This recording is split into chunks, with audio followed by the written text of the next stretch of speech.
NDMC के vice president जो हमारे नेता हैं एनडीएमसी में, वो आपको संबोधित कर रहे थे, दिल्ली के पूर्व मुख्यमंत्री अरविंद केजरीवाल जी।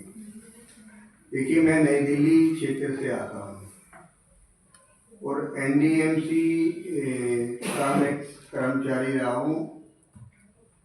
जितना पिछले 10 साल के अंदर, क्योंकि वो इस क्षेत्र से ही विधायक रहे हैं, और जितना उन्होंने इस क्षेत्र को इग्नोर किया है, उससे आप समझ सकते हैं कि वो कैसे, मतलब दिल्ली की तो बात करते ही हैं, लेकिन मैं क्षेत्र जो व्यक्ति अपने क्षेत्र को नहीं देख पाया, 10 साल घूम रहा, वो दिल्ली की क्या देख रेख कर सकता है, इससे आप समझ सकते हैं। जैसे नई दिल्ली की जो हमारी जो भोली भाली जनता है, जिस क्षेत्र से वो आते हैं, उन्होंने विश्वास करके 2 बार उनको यहाँ का विधायक बनाया। जो व्यक्ति एक कार्यालय नहीं बना पाया 10 साल के अंदर, और छोटी छोटी समस्या से लोग, जैसे कोई सिग्नेचर की एक विधायक से जरूरत होती है, स्टेशन की विधायक से जरूरत होती है, वो छोटी समस्या को क्षेत्र की जनता का नहीं निभा पाया, तो उससे हम क्या उम्मीद कर सकते हैं। काउंसिल में जो हमारी बैठक है, जिसको हम क्षेत्र की जनता के लिए उठाते हैं, उससे नाराज रहते हैं वो। तो मैं समझता हूँ ऐसे व्यक्ति को जितना भी हम कोसें, वो हमारे लिए काम है।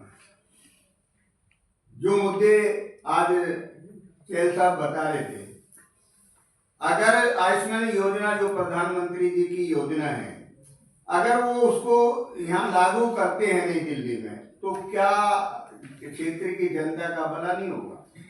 लेकिन उनका मुद्दा सिर्फ राजनीति है। वो राजनीतिक तौर पे हर मुद्दे को, उनको जनता से कोई लेना देना नहीं है, क्षेत्र की जनता से कोई लेना देना नहीं है।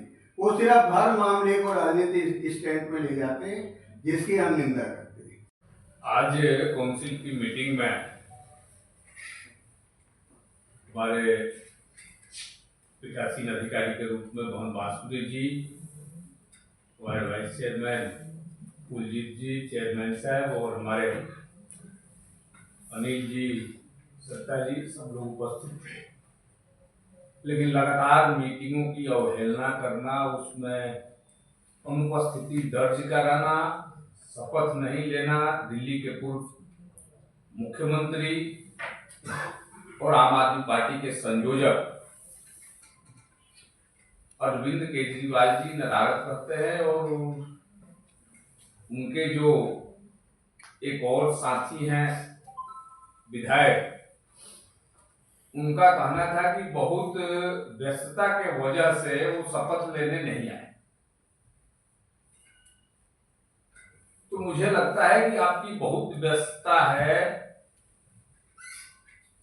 तो सामाजिक क्षेत्र में जैसे पहले एनजीओ के माध्यम से काम करते थे तो काम करते। जो भारत का संविधान है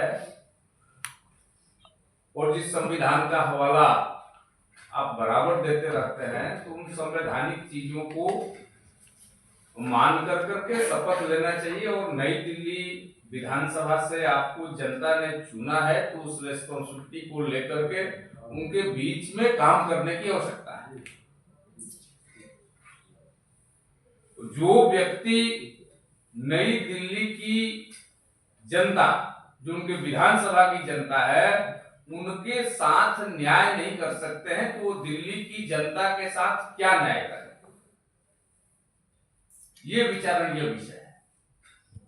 और इस पर उनको स्पष्टीकरण देना चाहिए कि हम जब नई दिल्ली विधानसभा के लोगों को साथ न्याय नहीं कर सकते हैं, तो दिल्ली की जनता के साथ न्याय नहीं कर सकते। और मेरा निवेदन है, हमारे वीसी साहब भी बैठे हैं, उस समय भी मैंने निवेदन किया कि कानून के दायरे में यदि आता हो कि निरंतर कोई भी सदस्य अनुपस्थित रहता है, तो उनको नोटिस देकर के उनकी सदस्यता को समाप्त करने के लिए प्रस्ताव लाना चाहिए, ताकि आगे भी कोई इस तरीके की मनचाही करने का काम नहीं करे। क्योंकि उनकी फितरत है कि देश चलेगा पूरब में तो वो चलेंगे पश्चिम में। जब सारे लोग तिरंगा को सैल्यूट करते हैं तो वो खड़ा नहीं होते हैं। तो इस तरीके की गतिविधि करने वाले लोग, और घोषणा की तो बात ही छोड़ दीजिए कि 2100 रुपया दे देंगे, जहां पहले पंजाब में घोषणा किया था उसकी पूर्ति हुई नहीं।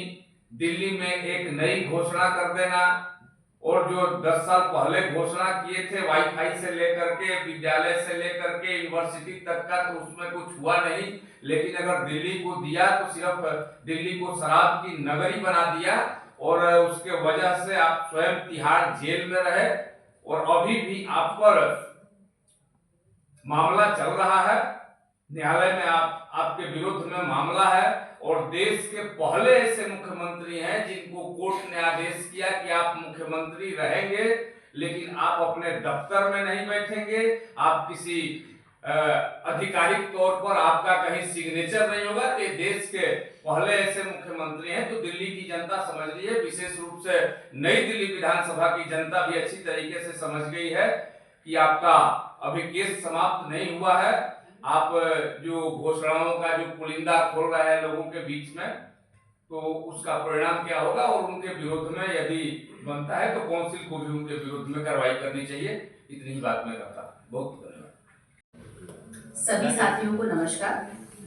जैसे कि हम लोग जानते हैं, गत कुछ दिनों से हमारी पूरी दिल्ली में एक स्कैम स्टार्ट हुआ है महिलाओं के लिए, मुख्यमंत्री महिला सम्मान योजना, जिसका कोई डिजिटल प्लेटफॉर्म नहीं है, कहीं पर ऑनलाइन उसका रजिस्ट्रेशन नहीं हुआ है। आम आदमी पार्टी के कार्यकर्ता जाते हैं, लोगों से उनका व्यक्तिगत विवरण लेते हैं, जैसे उनके डॉक्यूमेंट्स इंपॉर्टेंट, आधार कार्ड, पैन कार्ड, और उनका रजिस्ट्रेशन करते हैं, हाथ से ही रजिस्ट्रेशन करते हैं। पूरा फ्रॉड है। इसके लिए आज हमने नई दिल्ली नगर पालिका ने हमने एक प्रस्ताव भी, निंदनीय प्रस्ताव, और इसकी हमने ये निंदनीय प्रस्ताव भी पास किया है। उसके साथ में हमने इसके लिए भी पुष्टि करी कि ऐसा कोई भी प्लेटफॉर्म नहीं है जिसमें डिजिटली जब होता है तभी वो, ऑनलाइन जब होता है तभी वो रजिस्टर्ड होता है। प्लस वो हमने दिल्ली सरकार के माध्यम से भी पता किया कि ऐसा कोई भी ऐसी वेलफेयर स्कीम नहीं हुई है। ये सब एक स्कैम है, और लोगों को, महिलाओं को बेवकूफ बनाया जा रहा है। अगर अरविंद केजरीवाल जी को महिलाओं की इतनी चिंता है तो वो अपनी विधानसभा में आए और देखें महिलाएं कितना इनसिक्योर हैं यहाँ पर और असुरक्षित हैं। बहुत सारी चीजें हैं जिनके लिए हम लोग लड़ रहे हैं। हम लोग प्रोजेक्ट्स के लिए लड़ रहे हैं, महिलाओं के लिए, हम बहुत सारे चीजों के लिए, उनकी सुरक्षा के लिए, उनके लिए सीसीटीवी जहाँ नहीं है उसके लिए लड़ रहे हैं। तो उनके लिए जरूरी है कि वो इस चीज पे ध्यान दें और यहाँ आए और उसका जवाब दें। अपने नई दिल्ली की विधानसभा के लिए लड़ाई करें और डर ना बैठे। बहुत बहुत धन्यवाद। 4 मीटिंग्स हैं जिसमें सिग्नेचर खाली बता रहे हैं कि अरविंद केजरीवाल नहीं है। उसके पास एक रेजोल्यूशन और भी पुटअप किया है, और लॉ डिपार्टमेंट की राय ली जा रही है कि कोई सदस्य, क्योंकि जो मैंने पता किया अधिकारियों से कि एनडीएमसी के इतिहास में पहली बार ऐसा हो रहा है कि कोई जो इलेक्टेड मेंबर हो लगातार ओथ भी नहीं ले रहे और एनडीएमसी मीटिंग से स्किप हो रहे हैं। तो ऐसे के ऊपर एनडीएमसी की पावर्स और एनडीएमसी का एक्ट क्या कहता है एक्शन लेने के लिए, उसके लिए भी हमने अपने लॉ डिपार्टमेंट से राय मांगी है। मास्टर जी ने अध्यक्षता करते हुए उस रेजोल्यूशन को पास करके लॉ डिपार्टमेंट के लिए भेजा है। एनडीएमसी के एक्स ऑफिशियो मेंबर होंगे, तो उसके नाते उनकी जिम्मेदारी और जवाबदारी दोनों बनती है एनडीएमसी की जनता के प्रति, जिसमें जनता के प्रति हर काउंसिल 1 महीने में या हफ्ते में डिसीजन लेके फास्ट ट्रैक पे चल रही है। तो वो जो उनकी नीरसता जब बेवफाई जनता से दिखाती है कि वो डर के भाग रहे हैं। उनकी जो निंदा प्रस्ताव है वो एक पार्ट है जो दिनेश ने बताया कि हमने लॉ डिपार्टमेंट की राय ली है, जो क्योंकि साइन नहीं की, ओथ नहीं ली, डर के बाहर आ नहीं रहे हैं, किस चीज का डर है, तो लॉ डिपार्टमेंट की राय ली है। अभी अगली मीटिंग तक कब तक लॉ डिपार्टमेंट की राय आती है कि उस पर क्या डिसीजन होगा।